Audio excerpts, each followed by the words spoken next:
एक छोटं शेत होतं. तिथे एक कोंबडी आपल्या 3 गोंडस पिलांसोबत राहत होती. शेजारीच एक मांजर, मीना राहत होती. ती खूप शांत पण शहाणी होती. एका संध्याकाळी कोंबडी दाणे टिपत असताना अचानक एक मुंगूस झाडीतून झडप घालून आला आणि कोंबडीला उचलून घेऊन गेला. पिल्लं भयभीत होऊन चिवचिव करू लागली. मीना मांजरीने हे पाहिलं. तिने घाबरायचं नाही ठरवलं. ती पिल्लांच्या पुढे उभी राहिली. सावधपणे आजूबाजूचा परिसर पाहू लागली.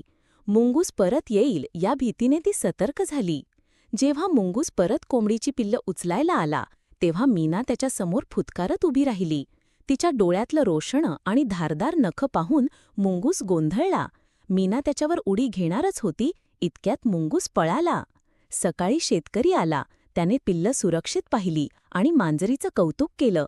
शिकवण: संकटात सुद्धा मैत्री आणि धैर्य कामी येतं. शत्रू कोण आणि मित्र कोण हे केवळ रूपावरून ठरवत नाहीत.